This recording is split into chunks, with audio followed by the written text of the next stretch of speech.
Block बरुणगड़िया panchayat रे निर्वाचन समय देइथिबा प्रतिश्रुति अनुसार विधायिका सुभाषिनी जेना 2024-25 आर्थिक वर्ष विधायक पांठिरु 5,40,000 टंका अनुदान प्रदान करिसंती।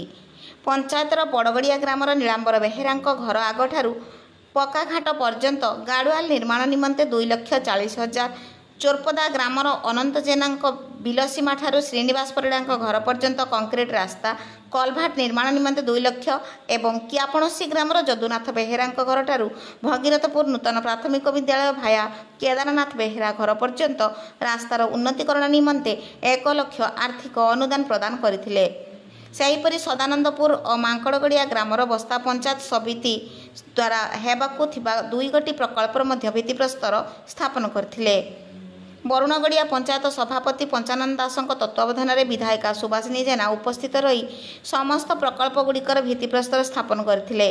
एही कार्यक्रम में जिला परिषद सदस्य विष्णुप्रिया बुगुड़ी, समिति सभ्य रमाकांत सेठी, वरिष्ठ बीजेडी नेता लक्ष्मीधर दास, प्रदीप विश्वाल, महादेव दास, ब्लॉक महिला बीजेडी सभापति लिपिका राउल, बरुणगड़िया पंचायत बीजेडी नेता सुबोध किशोर राउल, गोपाल जेना, नायब सरपंच प्रतिनिधि अरुण कुमार बेहेरा, विद्याधर बेहेरा, परेश चंद्र बेहेरा, हेमंत जेना, प्रभात बेहेरा, मधुसूदन नायक, रतन सामल, स्वागतिका साहाणी, चैतन्य बेहेरा, मृत्युंजय बेहेरा और युव सभापति जयंत बेहेरा समेत बहु कर्मी उपस्थित थिले।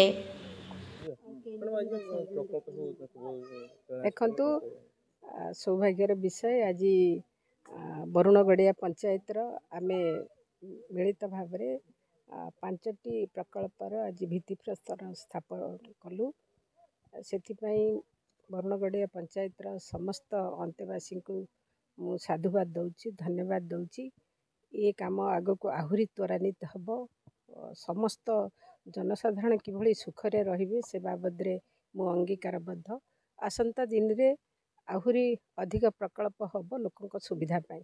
धन्यवाद। मैंने गोटे कथा हो जो सरपंच अभियोग कर जो पैसा जो पंचायत पांठी जो पैसा आसे से पैसा कौन से काम हो पार कारण इलेक्ट्रिक बिल अधिक पड़ जाऊँगी अर्थ रोना कि ग्रामांचल की उन्नति हो पार।